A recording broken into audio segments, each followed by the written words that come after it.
Good morning all of you. Jyoti public school की online class में आपका फिर से स्वागत है। जैसा कि हम क्लास 9th का चैप्टर 4 पढ़ रहे हैं, स्ट्रक्चर ऑफ एटम। उसके अंदर हमने कल निल्स बोर के बारे में पढ़ा था, उनके पोस्टुलेट्स के बारे में पढ़ा था। याद हो तो उनके पोस्टुलेट्स के अंदर हमने देखा था कि उन्होंने जो उनके सेल थे यानी स्टेबल ऑर्बिट सेल, उनको नाम दिया था KLM। ठीक है, इसी प्रकार आज हम इनकी आगे स्टडी करेंगे। तो आज हमें ये स्टडी करनी है कि इनके अंदर इलेक्ट्रॉन कैसे भरे जाते हैं। तो इलेक्ट्रॉन भरने का एक लॉ है, फॉर्मूला है, वो क्या है? 2n²। 2n² क्या है? इलेक्ट्रॉन भरने का फॉर्मूला है। इसके क्या किया जाता है इसमें? जैसे अगर मैं बात करूं कि हमारा फर्स्ट सेल होता है, तो इस फर्स्ट सेल को n की जगह वैल्यू पुट करेंगे तो कितना आएगा? अगर मैं इसका करूं तो 2 1 का स्क्वायर 1 इक्वल्स टू 2, यानी कि फर्स्ट सेल के अंदर के सेल में कितने इलेक्ट्रॉन भरे जाएंगे? 2 इलेक्ट्रॉन भरे जाएंगे। अगर मैं एल की बात करता हूं तो सेकंड सेल होता है, तो इस सेकंड सेल में 2 इसकी पावर 2 की पावर 2 2 2 2 जा 4, कितना हो गया? 8, यानी सेकंड सेल में कितने इलेक्ट्रॉन भरे जाएंगे? 8 इलेक्ट्रॉन भरे जाएंगे। इसी प्रकार अगर आगे हम देखते हैं, थर्ड सेल की बात कर रहे हैं, तो थर्ड सेल में कितने हो जाएंगे? 18 इलेक्ट्रॉन हो जाएंगे। तो इस तरीके से इस फॉर्मूले के से हम क्या पता कर सकते हैं कि कौन से सेल में कितने नंबर ऑफ इलेक्ट्रॉन्स आएंगे। इसकी अगर हम बात करें तो कि 8 हो गया। जनरली हम जो सेल बनाते हैं उसमें 8 इलेक्ट्रॉन तक ही दिखाता है। वैसे इसमें एम सेल में कितने आएंगे? टोटल 18 आएंगे। भी 18 कैसे आएंगे? 2 8 एंड 8 करके 18 भरे जाएंगे। जैसे अगर मैं बात करूं किसी आइटम की, अच्छा जो इलेक्ट्रॉन भरे जाते हैं इसको बोर-बरी का नियम भी कहा जाता है। बोर-बरी रूल, बोर एंड बरी रूल। जो इलेक्ट्रॉन भरने का जो इलेक्ट्रॉनिक कॉन्फ़िगरेशन है, उसको अरेंजमेंट जो है, उसको हम क्या कहते हैं? बोर-बरी का लॉ भी कहते हैं। अच्छा अगर हम बात करें सबसे पहले तो जैसे इसने कहा था, हम स्ट्रक्चर ऑफ एटम में पढ़ चुके हैं कि किसी भी एटम के सेंटर में तो क्या पाया जाता है? न्यूक्लियस पाया जाता है, जिसके अंदर सारे के सारे प्रोटॉन्स भरे हुए होते हैं। अगर हम आगे बढ़ूं तो इसमें पहला सेल ये आ गया, और पहले सेल में कितने इलेक्ट्रॉन भरे जाएंगे? 2 इलेक्ट्रॉन भरे जाएंगे। अगर मैं इसके बाद अगले सेल में जाता हूं तो अगले सेल में कितने भरे जाएंगे?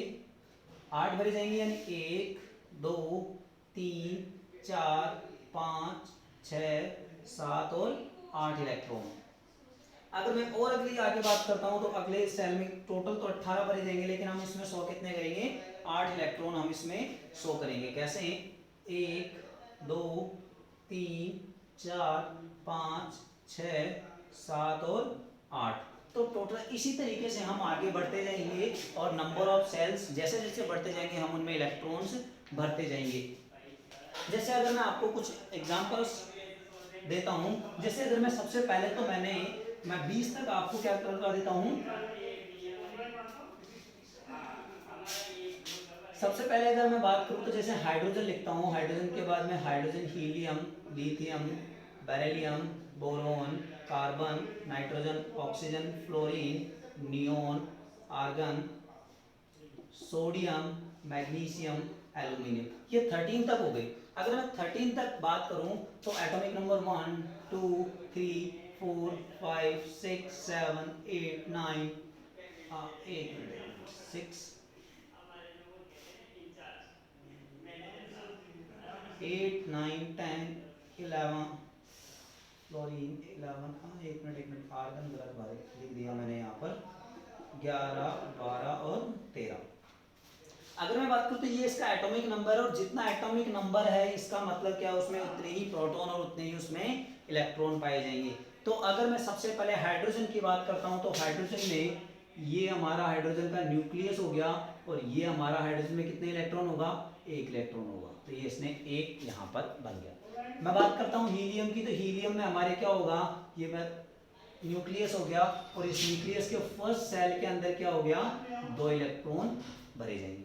अगर मैं बात करता हूँ थर्ड सेल यानी थर्ड एलिमेंट यानी लिथियम की, तो लिथियम की अगर ये इसका न्यूक्लियस हो गया तो फर्स्ट सेल में 2 इलेक्ट्रॉन, ये लो, लेकिन इसमें टोटल कितने पाए जाते हैं, इसमें पाए जाते हैं 3 इलेक्ट्रॉन। तो फिर तीसरा मुझे कहाँ भरना पड़ेगा, क्योंकि फर्स्ट वाले सेल में मैं ज्यादा से ज्यादा 2 ही इलेक्ट्रॉन भर सकता हूं, तो इसमें कितना इलेक्ट्रॉन आ जाएगा, 1 इलेक्ट्रॉन आ जाएगा। इसी तरीके से अगर मैं कार्बन पे जाता हूं तो कार्बन में कितने होंगे, ये कार्बन का न्यूक्लियस हो गया, ये पहला सेल हो गया, ये दूसरा सेल हो गया। अगर बात करूं पहला दूसरा 2 इलेक्ट्रॉन हो गए, बचे कितने, अब बचे 4 इलेक्ट्रॉन, क्योंकि कार्बन में पूरे कितने होते हैं 6, तो 1 2 3 और 4 इलेक्ट्रॉन। ठीक है, इसी तरीके से अगर मैं आ जाता हूं ऑक्सीजन नियोन की बना लेते हैं। चलो, तो नियो की अगर मैं बात करता हूं तो पहला ये तो न्यूक्लियस हो गया, तो इसमें 2 इलेक्ट्रॉन भरेंगे, दूसरे वाले में कितने भरे जाएंगे, 1 2 3 4 5 6 7 8। अब इनको एक बार अगर हम गिने तो 8 बाहर वाले में और 2 अंदर वाले में, और नियोन में कितने होते हैं, 10 होते हैं। अब अगर मैं थोड़ा और आगे बढ़ूं तो मैं किसकी बात करता हूं, सोडियम की बात करता हूं।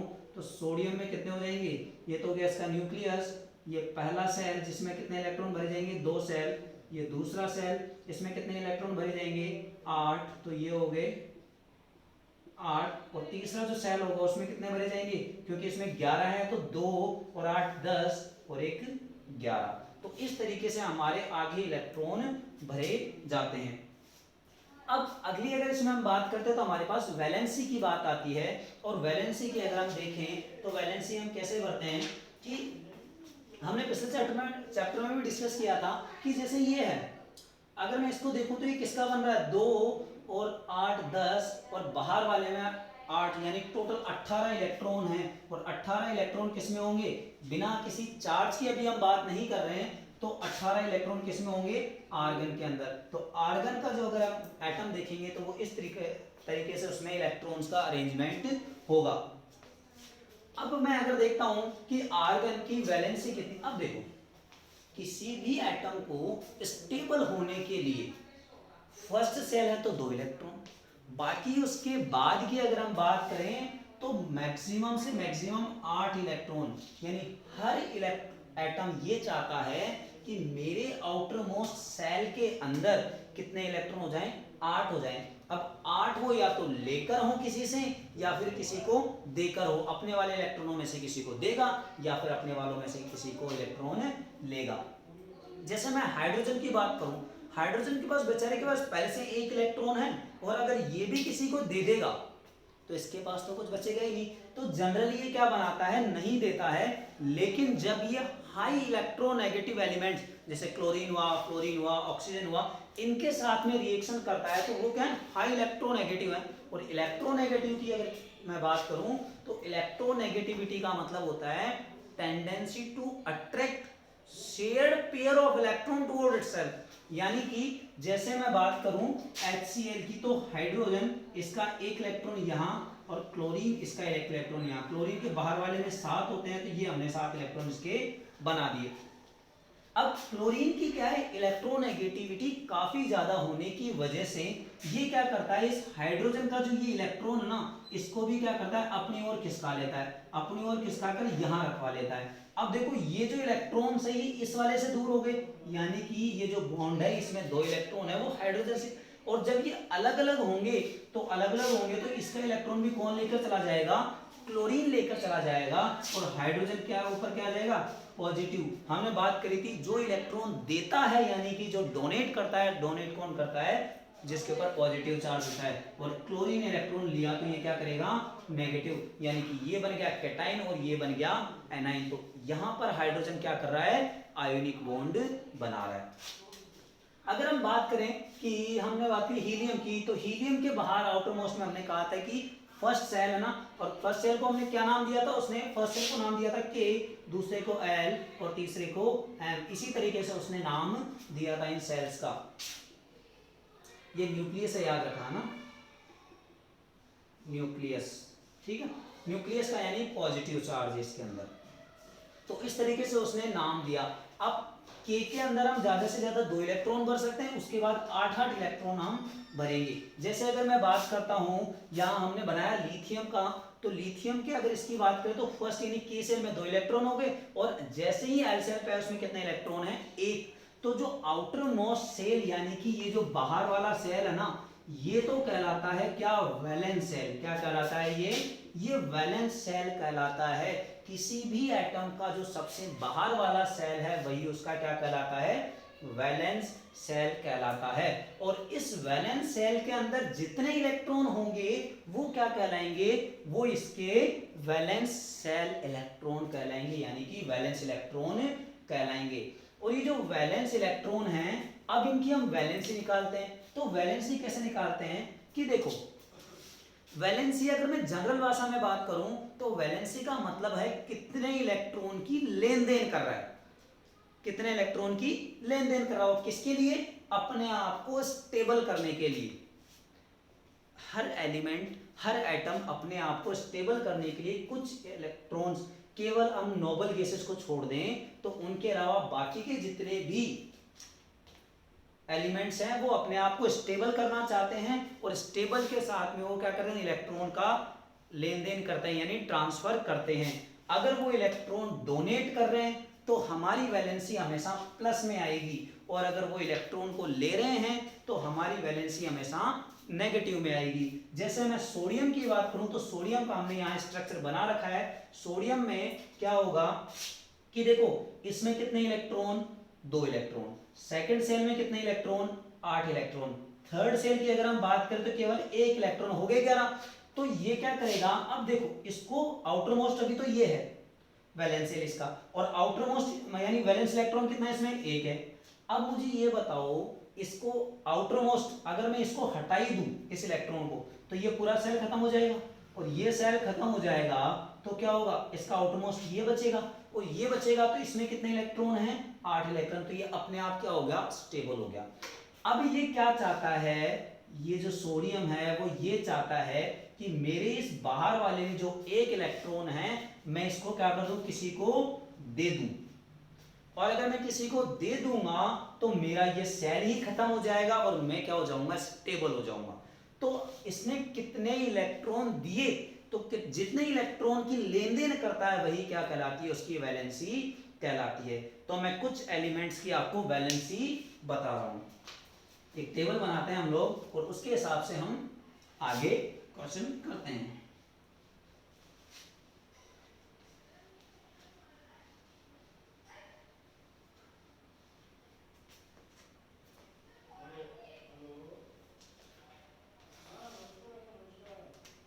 जैसे पहला इलेक्ट्रॉन हमारा hydrogen, helium, lithium, beryllium, boron, carbon, nitrogen, oxygen, fluorine,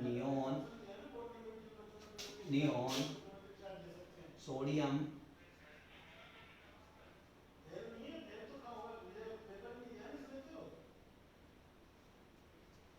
ठीक है। कितने हो गए, 18 हो गए होंगे। एक बार फिर से हम इनका एटॉमिक नंबर लिख लेते हैं, 1 2 3 4 5 6 7 8 9 10 11 12 13 14 15 16 17 और 18, यानी कि ये क्या हो गया, इसका एटॉमिक नंबर हो गया। अब अगर हम इसमें आगे चलते हैं इनके सिंबल की, तो सिंबल तो वैसे मैंने लिखे ही हैं, इनके सिंबल्स हैं। इनको अच्छा याद करने का भी एक तरीका है। जैसे मैं इसको कैसे याद कर सकता हूँ, है, ही, लीबे, बैक, न, ओफ, बकनो, ने, ना, नेना, एमजी, मांगे, अलसी, पास्कल और केक। यानी कि हम अगर आगे बढ़ते हैं तो पोटेशियम और कैल्शियम आता है, उसका भी हमने बना रखा है। तो है, ही, लीबे, बकनो, नेना, मांगे, अलसी, पास्कल और केक। तो ये इस 18 यानी 20 तक याद करने की एक ट्रिक बना रखी है, तो आप इससे भी इनको याद कर सकते हो। है, ही, लीबे, बकनोफ, नेना, मांगे, अलसी, पास्कल और केक। तो अगर हम आगे चलते हैं तो नंबर ऑफ इलेक्ट्रॉन्स की इनमें बात करते हो, जितना इसका एटॉमिक नंबर होगा वही उसका इलेक्ट्रॉन होगा।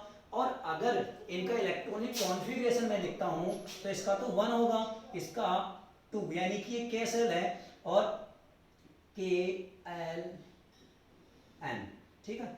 जैसे अगर मैं लिथियम की बात करता हूं तो 2 और 1 आ जाएगा। इसकी बात करूं तो 2 2 2 3 2 4 2 5 2 6 2 7 2 8, यहां तक मैं देखूं तो एल सेल यानी कि जो सेकंड सेल है वो हमारा कंप्लीटली फिल्ड हो गया 8 इलेक्ट्रॉन। अब अगर मैं सोडियम पे जाता हूं तो 281 282 283 284 285 286 287 288। ठीक है। अब अगर मैं यहां पर इनकी वैलेंसी देखता हूं तो देखो मुझे कैसे पता चलेगा। अगर मैं इनकी वैलेंसी की बात करूं यहां पर, अच्छा इससे पहले मैं वैलेंस इलेक्ट्रॉन की बात कर लूं। अगर वैलेंस इलेक्ट्रॉन की बात करूं तो चलो डायरेक्ट वैलेंसी की ही बात कर लेते हैं। वैलेंस इलेक्ट्रॉन के बारे में इसने कुछ नहीं कहा। वैसे वैलेंस इलेक्ट्रॉन क्या होगा, जैसे इसमें 1 हो गया, इसमें 2 हो गया, 3 4 5, फिर यहाँ पर लास्ट वाला ये, तो इसी तरीके से वैलेंस इलेक्ट्रॉन चलेगा। अच्छा हाइड्रोजन की वैलेंसी हमेशा क्या होती है, +1।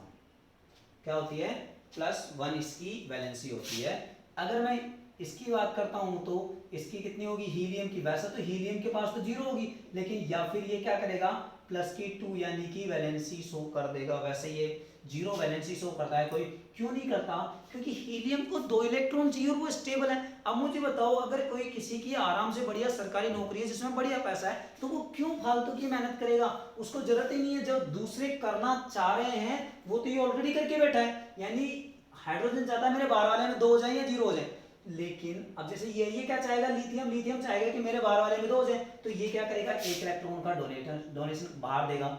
अगर मैं बात करूं इसकी तो इसकी 2 हो जाएगी, इसकी 3 हो जाएगी और इसकी 4 हो जाएगी। 4 के बाद में अगर बात करूं तो वापस से, अब मुझे ये बताओ यहां पर आउटर मोस्ट इलेक्ट्रॉन कितने हैं, 5।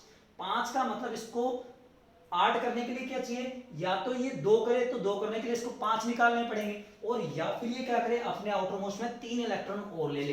अब मुझे ये बताओ कि 5 इलेक्ट्रॉन देना आसान है या 3 इलेक्ट्रॉन लेना आसान है। तो याद रखना 3 इलेक्ट्रॉन लेना आसान है, और लेने की वजह से इसकी वैलेंसी कितनी होगी -3।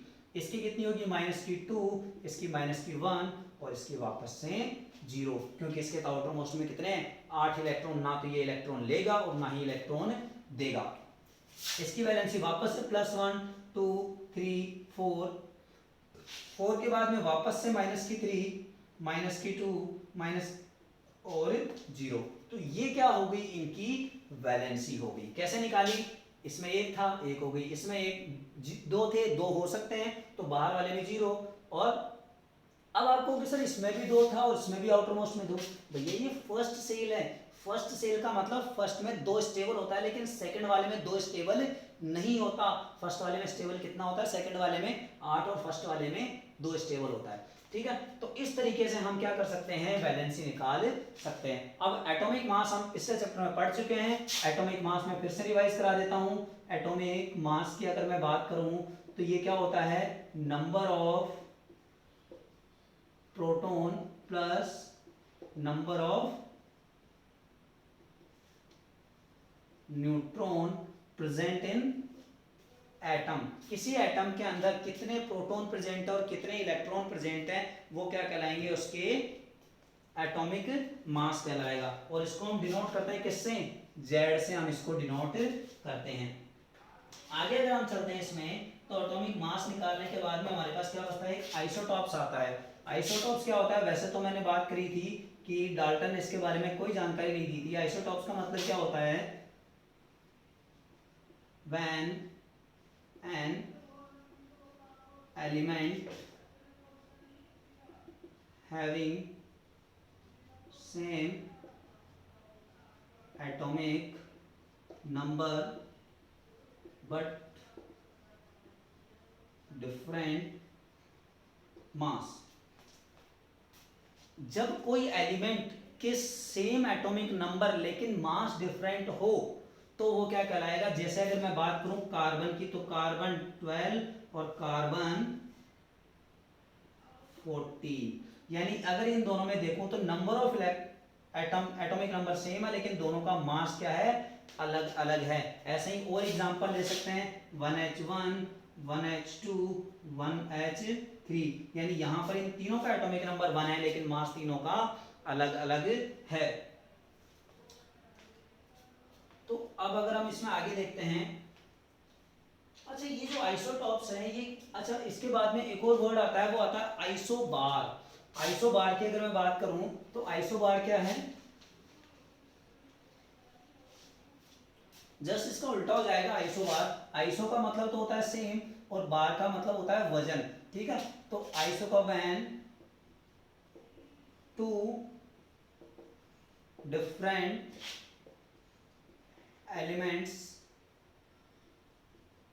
have same atomic mass but different atomic number। यानी कि जब दो अलग अलग एलिमेंट के एटॉमिक मास तो सेम हो लेकिन उनका एटॉमिक नंबर अलग अलग होना चाहिए। कोई एग्जांपल बताएं? तो एग्जांपल की बात करें तो भैया कार्बन एक तो 14 है ही, और उसके अलावा मैं और एक ले लेता हूं नाइट्रोजन। नाइट्रोजन का भी कितना होता है? अगर यहां मैं इस एग्जांपल में देखूंगा तो दोनों की नंबर ऑफ एटम्स अलग अलग है लेकिन दोनों का मास नंबर क्या है? सेम है। तो यही क्या कहलाता है? आइसोबार कहलाता है। तो यहाँ पर हमारा चैप्टर खत्म होता है। आज की क्लास में हमने इनका इलेक्ट्रॉनिक कॉन्फ़िगरेशन के बारे में देखा, वैलेंसी देखी, उसके बाद में आइसोबार आइसोटॉप्स देखा और एटॉमिक मास देखा। आज की क्लास में हम इतना करेंगे, बाकी क्लास में हम इससे आगे करेंगे जिसमें हम कुछ प्रॉब्लम्स वगैरह लेके आएंगे। अगर आपको वीडियो पसंद आए तो लाइक शेयर एंड सब्सक्राइब जरूर करें। धन्यवाद।